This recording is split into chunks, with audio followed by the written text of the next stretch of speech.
Hello students, आप पढ़ रहे हैं कार्बनिक यौगिकों के शोधन की विधियों के बारे में। आपको पिछले वीडियो में ऊर्ध्वपातन और क्रिस्टलन के बारे में समझाया गया है। आइए देखते हैं शोधन की अगली विधि अर्थात आसवन के बारे में। ध्यान समझिएगा। मैं मनीष गुप्ता अपने चैनल में आपका स्वागत करता हूं। आइए दोस्तों, स्टार्ट करते हैं शोधन की विधि अर्थात आसवन के बारे में। इस महत्वपूर्ण विधि की सहायता से, ठीक है, आसवन जो विधि है वह एक महत्वपूर्ण विधि है शोधन की। इस महत्वपूर्ण विधि की सहायता से वाष्पशील द्रवों को अवाष्पशील अशुद्धियों, वाष्पशील द्रवों को अवाष्पशील अशुद्धियों एवं ऐसे द्रवों जिनके क्वथनांकों में पर्याप्त अंतर हो को अलग कर सकते हैं। आसवन विधि के द्वारा वाष्पशील द्रवों को अवाष्पशील अशुद्धियों से अलग किया जा सकता है तथा ऐसे द्रवों जिनके क्वथनांकों में पर्याप्त अंतर हो उनको भी अलग किया जा सकता है आसवन विधि के द्वारा। ठीक है, तो इस महत्वपूर्ण विधि की सहायता से नंबर 1, वाष्पशील द्रवों को अवाष्पशील अशुद्धियों एवं ऐसे द्रव जिनके क्वथनांकों में पर्याप्त अंतर हो को पृथक कर सकते हैं। भिन्न क्वथनांकों वाले, अलग क्वथनांकों वाले द्रव भिन्न ताप पर वाष्पित होते हैं। ठीक है, अलग क्वथनांक वाले द्रव जो हैं वे अलग अलग ताप पर वाष्पित होते हैं। वाष्पों को ठंडा करने से प्राप्त द्रवों को अलग अलग एकत्र कर लेते हैं। वाष्पों को ठंडा करके प्राप्त द्रव को अलग अलग एकत्र कर लेते हैं। ठीक है, तो आप देख रहे हैं कि अलग अलग क्वथनांक वाले द्रव जो हैं वे अलग अलग ताप पर वाष्पित होते हैं। वाष्पों को ठंडा करने से प्राप्त द्रवों को अलग अलग एकत्र कर लेते हैं। जैसे क्लोरोफार्म का क्वथनांक 334 केल्विन होता है और एनिलीन का क्वथनांक 457 केल्विन होता है। इन दोनों को आसवन विधि के द्वारा आसानी से अलग किया जा सकता है। ठीक है, इनके क्वथनांकों में आप पर्याप्त अंतर देख रहे हैं। क्लोरोफार्म का 334 केल्विन है और एनिलीन का 457 केल्विन है। ठीक है, क्वथनांक में पर्याप्त अंतर है, अतः इनको आसवन विधि के द्वारा आसानी से अलग कर सकते हैं। चित्र 12.5 में आप देख सकते हैं, यह आसवन तकनीक को दिखाई गई है, जिसमें आप देख रहे हैं कि यहाँ पर गोल पेदे का फ्लास्क है। गोल पेदे का फ्लास्क है जिसमें लिया गया है अशुद्धियों को और द्रव को।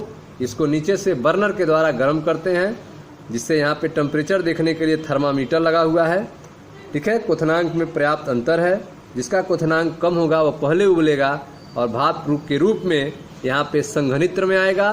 संघनित्र में इसमें जल प्रवेश द्वार है जिसमें ठंडा जल प्रवाहित होगा। भाप की गर्मी जो है जल में चली जाएगी और भाप जो है वह लिक्विड में बदलकर इस तरल पदार्थ के रूप में इस बर्तन में इकट्ठा हो जाएगा, कोनिकल फ्लास्क में इकट्ठा हो जाएगा। ठीक है, इस तरह से ठंडा जल प्रवेश करता रहेगा और उष्मा पाकर यह गर्म जल जो है जल निकास के रास्ते बाहर निकलता रहेगा। जिसका क्वथनांक कम होगा वह पहले उबलेगा और भाप के रूप में यहाँ इकट्ठा हो जाएगा। इसमें इस आसवन फ्लास्क से गुजरने पर, संघनित्र से होकर गुजरने पर वह ठंडा होकर लिक्विड के रूप में, तरल पदार्थ के रूप में कोनिकल फ्लास्क में इकट्ठा हो जाएगा। ठीक है, तो इसमें आपने देखा कि द्रव मिश्रण को गोल पेंदे वाले फ्लास्क में लेकर हम सावधानी पूर्वक गर्म करते हैं। द्रव मिश्रण को गोल पेंदे वाले फ्लास्क में लेकर हम सावधानी पूर्वक गर्म करते हैं। उबालने पर कम क्वथनांक वाले द्रव को वाष्प पहले बनती है। ठीक है, जब उबलता है तो जिसका क्वथनांक कम होता है उसके द्रव की वाष्प पहले बनती है। टेम्परेचर हम लोग देखते रहते हैं थर्मामीटर से। वाष्प को संघनित्र की सहायता से संघनित करके प्राप्त द्रव को ग्राही में एकत्र कर लेते हैं। उच्च क्वथनांक वाले घटक के वाष्प बाद में बनते हैं। जो उच्च क्वथनांक होता है उसका घटक वाष्प के रूप में बाद में बनेगा। इनमें संघनन से प्राप्त द्रव को दूसरे ग्राही में एकत्र कर लेते हैं। ठीक है, जिसका क्वथनांक कम होता है वह पहले उबलेगा और भाप के रूप में उड़ेगा, जिसको संघनित्र में हम ठंडा करके लिक्विड में चेंज करके तरल पदार्थ के रूप में इकट्ठा कर लेंगे और जिसका क्वथनांक अधिक होगा वह बाद में उबलेगा, भाप बनेगा, उसको हम बाद में दूसरे फ्लास्क में इकट्ठा कर लेंगे। तो इस तरह से आप जो है आसवन विधि के द्वारा दो अलग अलग क्वथनांक वाले रासायनिक यौगिक को आप अलग कर सकते हैं। अब आते हैं प्रभाजी आसवन क्या होता है, इसको समझते हैं। प्रभाजी आसवन, दो द्रवों के क्वथनांकों में पर्याप्त अंतर न होने की दशा में क्या करेंगे। अगर दो द्रवों के बीच में क्वथनांक में पर्याप्त अंतर है तो उनका जो है आप आसवन के द्वारा आसानी से आप अलग कर ले रहे हैं। लेकिन अगर दो द्रवों के क्वथनांकों में पर्याप्त अंतर न होने की दशा में उन्हें साधारण आसवन द्वारा अलग नहीं किया जा सकता है। ठीक है, उनको साधारण आसवन द्वारा पृथक नहीं किया जा सकता है। ऐसे द्रवों के वाष्प इसी ताप परास में बन जाते हैं तथा साथ साथ संघनित हो जाते हैं। ऐसे द्रवों के वाष्प जो हैं उसी टेम्परेचर परास में एक साथ निकलने लगते हैं और वह साथ साथ संघनित होकर इकट्ठा हो जाते हैं। ऐसी दशा में प्रभाजी आसवन तकनीक का उपयोग किया जाता है। ठीक है, जब दो द्रवों के क्वथनांक में पर्याप्त अंतर नहीं होता है उस समय उनको अलग करने के लिए प्रभाजी आसवन तकनीक का उपयोग किया जाता है। ठीक है, दो द्रवों के क्वथनांकों में पर्याप्त अंतर न होने की दशा में उन्हें साधारण आसवन द्वारा पृथक नहीं किया जा सकता है। ऐसे द्रवों की वाष्प इसी ताप परास में बन जाते हैं तथा साथ साथ संघनित हो जाते हैं। ऐसी दशा में प्रभाजी आसवन तकनीक का उपयोग किया जाता है। इस तकनीक में गोल पेंदे वाले फ्लास्क के मुख में के मुख में लगे हुए प्रभाजी कालम से द्रव मिश्रण की वाष्प को प्रवाहित करते हैं। ठीक है, प्रभाजी आसवन में गोल पेंदे वाले फ्लास्क के मुख में लगे हुए प्रभाजी कालम से द्रव मिश्रण की वाष्प को प्रभावित करते हैं। आप देख सकते हैं चित्र में प्रभाजी आसवन फिगर आप देख रहे हैं। प्रभाजी आसवन निम्न क्वथन प्रभाज की वाष्प कालम के शीर्ष तक पहले पहुंचती है, तत्पश्चात उच्च क्वथन की वाष्प पहुंचती है। तो सबसे पहले जिसका क्वथन कम होगा उसकी वाष्प जो है पहले ऊपर पहुंचेगी, उसके बाद जिसका क्वथन अधिक होगा उसकी वाष्प पहुंचेगी। आप देख रहे हैं यहाँ तेल कुंड है और इसमें एक गोल पेंदी का फ्लास्क है जिसमें वाष्पित होने वाला तरल रखा गया है और यह जो है संकुलन सहित प्रभाजी कालम है।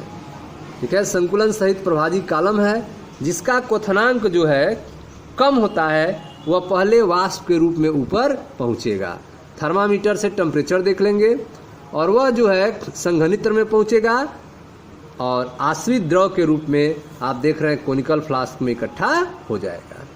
जिसका क्वथनांक जो है थोड़ा अधिक होगा वह बाद में संकुलन प्रभाजी कालम सहित ऊपर उठेगा और फिर जो है संघनित्र में इकट्ठा होकर लिक्विड के रूप में एडाप्टर की मदद से आश्रित द्रव के रूप में इकट्ठा होगा। विभिन्न प्रकार के प्रभाजी कालम को आप देख सकते हैं। जैसे पहला आप देख रहे हैं साधारण संकुलित कालम है, दूसरा जो है वह बुदबुदे प्लेट का कालम है। ठीक है, यह जो पहला फिगर है यह कांच के मनके से बना हुआ साधारण संकुलित कालम है जिसमें थर्मामीटर ऊपर लगा हुआ है। यह जो है बुदबुदे प्लेट कालम, इसमें देख रहे हैं प्लेट लगा हुआ है और इसमें भी थर्मामीटर लगा है। तो यह दो तरह के यहाँ पे प्रभाजी कालम दिखाए गए हैं। पहला साधारण संकुलित कालम है, दूसरा जो है बुदबुदे प्लेट का कालम है। ठीक है, तो प्रभाजी आसवन में आपने देखा कि जब दो द्रवों के क्वथनांकों में पर्याप्त अंतर न हो तो न होने की दशा में उन्हें साधारण आसवन द्वारा अलग नहीं किया जा सकता है। ऐसे द्रवों के वाष्प इसी ताप परास में बन जाते हैं तथा साथ साथ संघनित हो जाते हैं। ऐसी दशा में प्रभाजी आसवन तकनीक का उपयोग किया जाता है। इस तकनीक में गोल पेदे वाले फ्लास्क के मुख में लगे हुए प्रभाजी कालम से द्रव मिश्रण की वाष्प को प्रवाहित करते हैं, जैसा कि आपने फिगर में देखा। ठीक है, इस तकनीक में गोल पेंदे वाले फ्लास्क के मुख में लगे हुए प्रभाजी कालम से द्रव मिश्रण की वाष्प को प्रवाहित करते हैं। उच्चतर क्वथनांक वाले द्रव की वाष्प निम्नतर क्वथनांक वाले द्रव की वाष्प की तुलना में पहले संघनित होता है। ठीक है, जो उच्चतर क्वथनांक वाला द्रव का वाष्प है वह निम्नतर क्वथनांक वाले द्रव के वाष्प की तुलना में पहले संघनित हो जाएगा। तो तो उच्चतर क्वथनांक वाले द्रव का वाष्प पहले संघनित होगा और निम्नतर क्वथनांक वाले द्रव का वाष्प बाद में संघनित होता है। उच्चतर क्वथनांक वाले द्रव के वाष्प निम्नतर क्वथनांक वाले द्रव के वाष्प की तुलना में पहले संघनित होते हैं। इस प्रकार प्रभाजी कालम में ऊपर उठने वाले वाष्प में अधिक वाष्पशील पदार्थ की मात्रा अधिक हो जाती है। ठीक है, जो ऊपर वाष्प उठ रहे हैं उसमें अधिक वाष्पशील पदार्थ की मात्रा अधिक हो जाती है। इस प्रकार प्रभाजी कालम में ऊपर उठने वाले वाष्प में अधिक वाष्पशील पदार्थ की मात्रा अधिक हो जाती है। ठीक है, उच्चतर क्वथनांक वाले द्रव के वाष्प निम्नतर क्वथनांक वाले द्रव के वाष्प की तुलना में पहले संघनित होते हैं। इस प्रकार प्रभाजी कालम में ऊपर उठने वाले वाष्प में अधिक वाष्पशील पदार्थ की मात्रा अधिक होती है। प्रभाजी कालम के शीर्ष तक पहुँचते पहुँचते वाष्प में मुख्यतः अधिक वाष्पशील अवयव ही रह जाते हैं। ठीक है, प्रभाजी कालम के शीर्ष तक पहुँचते पहुँचते वाष्प में मुख्यतः अधिक वाष्पशील अवयव ही रह जाते हैं। विभिन्न डिजाइन और आकार के प्रभाजी कालम चित्र में दिखाए गए हैं। ठीक है, प्रभाजी कालम ऊपर उठती हुई वाष्प, प्रभाजी कालम जो है ऊपर उठती हुई वाष्प तथा नीचे गिरते द्रव के बीच ऊष्मा विनिमय के लिए एक पृष्ठ। ठीक है, प्रभाजी कालम जो है ऊपर उठती हुई वाष्प और नीचे गिरते हुए द्रव के बीच ऊष्मा विनिमय के लिए कई पृष्ठ उपलब्ध कराता है। प्रभाजी कालम में संघनित द्रव ऊपर उठती हुई वाष्प से ऊष्मा लेकर पुनः वाष्पित हो जाती है। प्रभाजी कालम में संघनित द्रव जो है वह ऊपर उठती वाष्प से ऊष्मा लेकर पुनः वाष्पित हो जाती है। इस प्रकार वाष्प में कम क्वथनांक वाले द्रव की मात्रा बढ़ती जाती है। वाष्प में कम क्वथनांक वाले द्रव की मात्रा बढ़ती जाती है। इस तरह की क्रमिक आसवन श्रेणी के उपरांत निम्नतर क्वथनांक वाले अवयव के शुद्ध वाष्प कालम के शीर्ष पर पहुंचते हैं। ठीक है, तो जिसका क्वथनांक अधिक होता है वह अवयव जो है शुद्ध वाष्प के रूप में कालम के शीर्ष पर पहुंचता है। संघनित में संघनित होकर यह शुद्ध द्रव के रूप में ग्राही में इकट्ठा कर ली जाती है। क्रमिक आसवन श्रेणी के उपरांत आसवन फ्लास्क के शेष द्रव में उच्चतर क्वथनांक वाले द्रव की मात्रा बढ़ती जाती है। ठीक है, तो जिसका क्वथनांक कम होता है वह जो है आसवन फ्लास्क में इकट्ठा होता जाता है और शेष जो होता है क्रमिक आसवन श्रेणी के उपरांत आसवन फ्लास्क में शेष द्रव में उच्चतर क्वथनांक वाले द्रव की मात्रा बढ़ती जाती है और जो निम्नतर क्वथनांक होता है वह संघनित में संघनित होकर एक शुद्ध द्रव के रूप में ग्राही में इकट्ठा हो जाता है। प्रत्येक क्रमिक संघनन तथा वाष्पन को सैद्धांतिक प्लेट कहते हैं। प्रत्येक क्रमिक संघनन तथा वाष्पन को जो है सैद्धांतिक प्लेट कहा जाता है। व्यापारिक स्तर पर उपयोग के लिए सैकड़ों प्लेटें वाले कालम उपलब्ध हैं। प्रभाजी आसवन का एक तकनीकी उपयोग जो है पेट्रोलियम उद्योग में कच्चे तेल के विभिन्न प्रभाजों को अलग करने में किया जाता है। प्रभाजी आसवन की तकनीक जो है इसका उपयोग पेट्रोलियम उद्योग में कच्चे तेल के विभिन्न प्रभाजों को अलग करने में किया जाता है। ठीक है, तो इस तरह से आपने देखा प्रभाजी आसवन के बारे में, जिसमें जो निम्न क्वथनांक वाले होते हैं उनको ग्राही में इकट्ठा किया जाता है। निम्न क्वथनांक वाले लिक्विड को आप जो है ग्राही में इकट्ठा कर लेंगे और उच्च क्वथनांक वाला जो होता है वह आपको गोलपेदी के फ्लास्क में ही रह जाता है। ठीक है, इस तरह से दो ऑर्गेनिक कंपाउंड जो है अलग हो जाते हैं प्रभाजी आसवन के माध्यम से। ठीक है, तो प्रभाजी आसवन में आपको बताया गया कि दो द्रवों के क्वथनांकों में पर्याप्त अंतर न होने की दशा में उन्हें साधारण आसवन द्वारा अलग नहीं किया जा सकता है। ऐसे द्रवों की वाष्प जो है इसी ताप परास में बन जाते हैं तथा साथ साथ संघनित हो जाते हैं। ऐसी दशा में प्रभाजी आसवन तकनीक का उपयोग किया जाता है। इस तकनीक में गोल पेंदे वाले फ्लास्क के मुख में लगे हुए प्रभाजी कालम से द्रव मिश्रण की वाष्प को प्रवाहित करते हैं। ठीक है, इस तकनीक में गोल पेंदे वाले फ्लास्क के मुख में लगे हुए प्रभाजी कालम से द्रव मिश्रण के वाष्प को प्रवाहित करते हैं, जैसा कि फिगर में आपने देखा। जो उच्चतर क्वथनांक वाले द्रव हैं, उच्चतर क्वथनांक वाले द्रव के वाष्प जो हैं निम्नतर क्वथनांक वाले द्रव के वाष्प की तुलना में पहले संघनित होते हैं। उच्चतर क्वथनांक वाले द्रव के वाष्प निम्नतर क्वथनांक वाले द्रव के वाष्प की तुलना में पहले संघनित होते हैं। इस प्रकार प्रभाजी कालम में ऊपर उठने वाले वाष्प में अधिक वाष्पशील पदार्थ की मात्रा अधिक हो जाती है। प्रभाजी कालम में ऊपर उठने वाले वाष्प में अधिक वाष्पशील पदार्थ की मात्रा अधिक हो जाती है।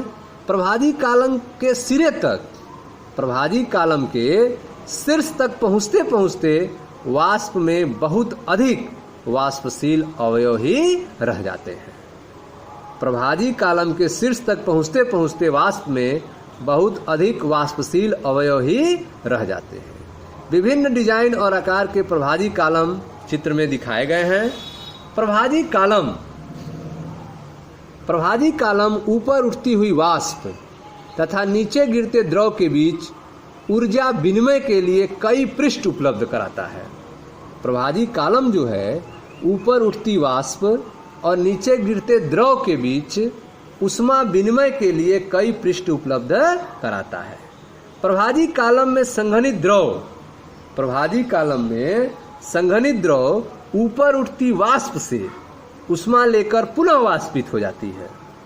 प्रभाजी कालम में संघनित द्रव जो है ऊपर उठती वाष्प से उष्मा लेकर पुनः वाष्पित हो जाती है। इस प्रकार वाष्प में कम क्वथनांक वाले द्रव की मात्रा बढ़ती जाती है। वाष्प में कम क्वथनांक वाले द्रव की मात्रा बढ़ती जाती है। इस तरह की क्रमिक आसवन श्रेणी के उपरांत निम्नतर क्वथनांक वाले अवयव के शुद्ध वाष्प कालम के शीर्ष पर पहुंचते हैं। ठीक है, इस प्रकार की क्रमिक आसवन श्रेणी के उपरांत निम्नतर क्वथनांक वाले, जिसका क्वथनांक कम है, उसके अवयव जो हैं शुद्ध वाष्प कालम के शीर्ष पर पहुंचते हैं। संघनित्र में संघनित होकर यह शुद्ध द्रव के रूप में ग्राही में एकत्र हो जाते हैं। संघनित्र में संघनित होकर ये शुद्ध द्रव के रूप में ग्राही में एकत्र कर ली जाती हैं। क्रमिक आसवन श्रेणी के उपरांत आसवन फ्लास्क के शेष द्रव में उच्चतर क्वथनांक वाले द्रव की मात्रा बढ़ती जाती है। प्रत्येक क्रमिक आसवन तथा वाष्पन को सैद्धांतिक प्लेट कहा जाता है। प्रत्येक क्रमिक संघनन तथा वाष्पन को सैद्धांतिक प्लेट कहते हैं। व्यापारिक स्तर पर उपयोग के लिए सैकड़ों प्लेटों वाले कालम उपलब्ध हैं। प्रभाजी आसवन की यह तकनीक जो है, इसका उपयोग पेट्रोलियम उद्योग में कच्चे तेल के विभिन्न प्रभाजों को अलग करने में किया जाता है। ठीक है स्टूडेंट्स, तो यह था आपका प्रभाजी आसवन के बारे में। अब देखते हैं निम्न दाब पर आसवन। निम्न दाब पर आसवन क्या होता है? यह विधि उन द्रवों के शोधन के लिए प्रयुक्त की जाती है जिनके क्वथनांक अति उच्च होते हैं, बहुत अधिक होते हैं। निम्न दाब पर आसवन विधि जो है उन द्रवों के शोधन के लिए प्रयुक्त की जाती है जिनके क्वथनांक अति उच्च होते हैं, अथवा जो अपने क्वथनांक या उनसे भी कम ताप पर अपघटित हो जाते हैं। जो अपने क्वथनांक या उनसे भी कम ताप पर अपघटित हो जाते हैं, ऐसे द्रवों के शोधन के लिए निम्न दाब पर आसवन विधि का उपयोग किया जाता है। ठीक है, यह विधि उन द्रवों के शोधन के लिए प्रयुक्त की जाती है जिनके क्वथनांक अति उच्च होते हैं, अथवा जो अपने क्वथनांक या उनसे भी कम ताप पर अपघटित हो जाते हैं। ऐसे द्रवों के पृष्ठ पर दाब कम करके, ऐसे द्रवों के पृष्ठ पर दाब कम करके उनके क्वथनांक से कम ताप पर उबाला जाता है। ठीक है, ऐसे द्रवों के पृष्ठ पर दाब कम करके उसके क्वथनांक से कम ताप पर उबाला जाता है। इतना ताप क्वथनांक पर उबलना चाहिए, उससे कम ताप पर उनको उबाला जाता है। यह कैसे होगा? उनके क्वथनांक को कम, दाब को कम करके। ठीक है, ऐसे दाब को अगर आप कम करते हैं तो उनको दाब कम करके उनके क्वथनांक से कम ताप पर उबाला जाता है। कोई भी द्रव उस ताप पर उबलता है जिस पर उसका वाष्प दाब बाह्य दाब के समान होता है। ये तो आप जानते हैं कि कोई भी द्रव जो है उस ताप पर उबलता है जिस पर उसका वाष्प दाब बाह्य दाब के समान होता है। दाब कम करने के लिए जल पंप अथवा निर्वात पंप का उपयोग किया जाता है। दाब को कम करने के लिए किसका उपयोग करते हैं? जल पंप अथवा निर्वात पंप का उपयोग किया जाता है। 12.8 में आप देख सकते हैं फिगर। कम दाब पर आसवन, निम्न दाब पर द्रव अपने क्वथनांक की अपेक्षा निम्न ताप पर उबलने लगता है। अगर दाब कम कर देंगे, निम्न दाब पर द्रव अपने क्वथनांक की अपेक्षा निम्न ताप पर उबलने लगता है। फिगर में आप देख रहे हैं, यह जो है वायु नियंत्रित हेतु कैपिलरी लगी हुई है इसमें, यह आपकी रोधनी है। और यहाँ पे आप देख रहे हैं एक संघनित्र लगा हुआ है। संघनित्र जल का प्रवेश द्वार, जल का निकास द्वार आप देख रहे हैं।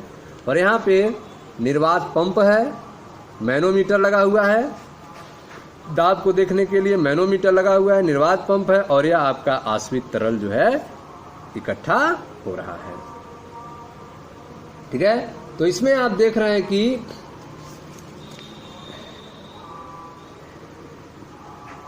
निम्न दाब पर आसवन जो है, यह विधि उन द्रवों के शोधन के लिए प्रयुक्त की जाती है जिनके क्वथनांक अति उच्च होते हैं अथवा जो अपने क्वथनांक या उनसे भी कम ताप पर अपघटित हो जाते हैं। ऐसे द्रवों के पृष्ठ पर दाब कम करके, ऐसे द्रवों के पृष्ठ पर दाब को क्या कर दिया जाता है? कम कर दिया जाता है, जिसके कारण ये क्वथनांक से कम ताप पर उबलने लगते हैं। दाब को कम करने पर यह क्वथनांक से कम ताप पर ही उबलने लगते हैं। कोई भी द्रव उस ताप पर उबलता है जिस पर उसका वाष्प दाब बाह्य दाब के समान होता है। दाब कम करने के लिए जल पंप अथवा निर्वात पंप का उपयोग किया जाता है। साबुन उद्योग में युक्त शेष लाई से ग्लिसरॉल अलग करने के लिए इस विधि का उपयोग किया जाता है। साबुन उद्योग में युक्त शेष लाई, स्पेंट लाई से ग्लिसरॉल को अलग करने में इस विधि का उपयोग किया जाता है। ठीक है, अगला जो है वह है आपका भाप आसवन विधि। भाप आसवन विधि, ठीक है, तो भाप आसवन विधि को आप ध्यान दें।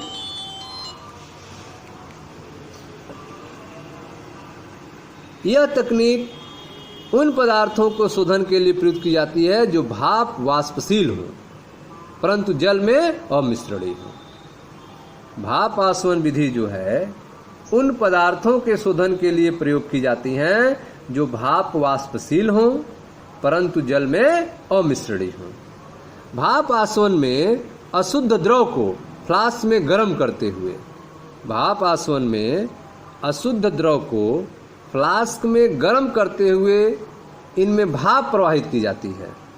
भाप आसवन में अशुद्ध द्रव को फ्लास्क में गर्म करते हुए इनमें भाप प्रवाहित की जाती है। भाप तथा वाष्पशील द्रव का मिश्रण, भाप तथा वाष्पशील द्रव का मिश्रण संघनित कर एकत्र कर लिया जाता है। भाप तथा वाष्पशील द्रव का मिश्रण को संघनित करके एकत्र कर लिया जाता है। उसके बाद तत्पश्चात द्रव तथा जल को पृथक्कारी कीप द्वारा अलग कर लेते हैं।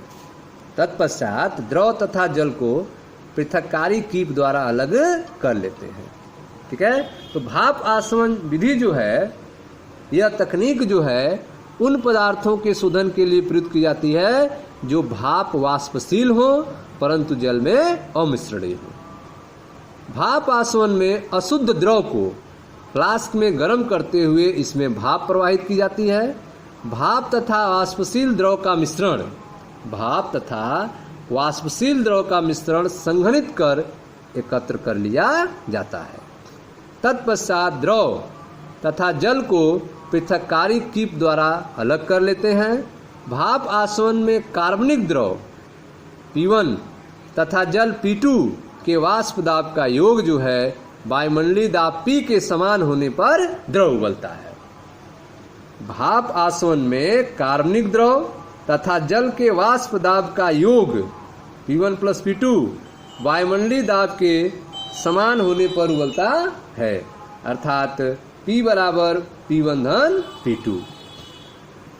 चूंकि P1 का मान P से कम होता है, अतः द्रव अपने क्वथनांक की अपेक्षा निम्नतम ताप पर ही वाष्पित हो जाता है। ठीक है, P1 का मान जो है P से कम होता है, अतः द्रव जो है अपने क्वथनांक की अपेक्षा निम्नतर ताप पर ही वाष्पित हो जाता है। इस प्रकार जल तथा उसमें अविलेय पदार्थ का मिश्रण 373 केल्विन के पास उससे निम्न ताप पर ही उबल जाता है। जल तथा उसमें अविलेय पदार्थ का मिश्रण जो है 373 केल्विन के पास उससे निम्न ताप पर ही उबल जाता है।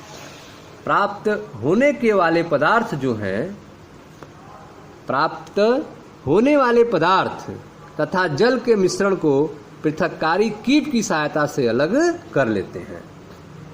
प्राप्त होने वाले पदार्थ तथा जल के मिश्रण को पृथक्कारी कीप की सहायता से अलग कर लेते हैं। एनिलीन को इस विधि की सहायता से एनिलीन जल के मिश्रण से अलग किया जाता है। ठीक है, एनिलीन को इस विधि की सहायता से एनिलीन जल के मिश्रण से अलग किया जाता है। आप देख सकते हैं फिगर 12.9 पृष्ठ, यहाँ पे भाप आसवन का फिगर आप देख सकते हैं। इसमें भाप वाष्पशील अवयव वाष्पीकृत होकर संघनित्र में संघनित होता है, तब द्रव को सक्वाकार फ्लास्क में एकत्र कर लिया जाता है। आप देख रहे हैं गोलपेदी के फ्लास्क में जल लिया गया है, रोधनी नली लगी हुई है, संघनित जल वाष्प यहाँ पे आप देख रहे हैं। यौगिक जिसे आश्रित करना है उसको जो है बगल वाले फ्लास्क में रखा गया है। ठीक है, यहाँ पे इसको गर्म किया जा रहा है। यहाँ पे आप देख रहे हैं संघनित्र लगी हुई है और जल और वाष्पित तरल जो है यहाँ पे इकट्ठा हो जाता है 2 लेयर के रूप में, जिसको हम बाद में पृथक्कारी फनल द्वारा अलग कर लेते हैं। पृथक्कारी कीप द्वारा इन दोनों पदार्थों को अलग कर लिया जाता है।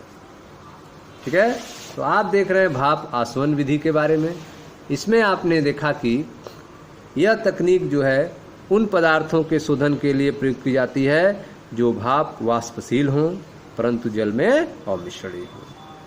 ठीक है, जैसे एनिलीन जल के मिश्रण से एनिलीन को अलग करना।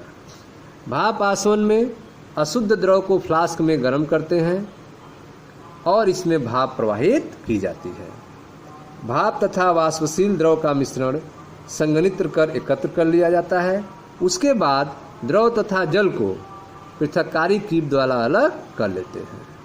भाप आसवन में कार्बनिक द्रव तथा जल के वाष्प दाब का योग जो होगा P1 + P2 वह वायुमंडलीय दाब P के समान होने पर द्रव उबलता है, अर्थात P = P1 - P2 होने पर द्रव उबलता है। चूँकि P1 का मान P से कम है, अतः द्रव अपने क्वथनांक की अपेक्षा निम्नतर ताप पर ही वाष्पित हो जाता है। इस प्रकार जल तथा उसमें अविलेय पदार्थ का मिश्रण 373 केल्विन के पास उससे निम्न ताप पर ही उबल जाता है। जल तथा उसमें अविलेय पदार्थ का मिश्रण जो है 373 केल्विन के पास उससे निम्न ताप पर ही उबल जाता है। प्राप्त होने वाले पदार्थ तथा जल के मिश्रण को पृथक्कारी कीप की सहायता से अलग कर लेते हैं। एनिलीन को इस विधि की सहायता से एनिलीन जल के मिश्रण से अलग किया जाता है। ठीक है स्टूडेंट्स, तो यह था भाप आसवन विधि के बारे में। आप पढ़ रहे थे आसवन विधि के बारे में। इसमें आपको साधारण आसवन, प्रभाजी आसवन, निम्न दाब पे आसवन और भाप आसवन के बारे में बताया गया। Thank you.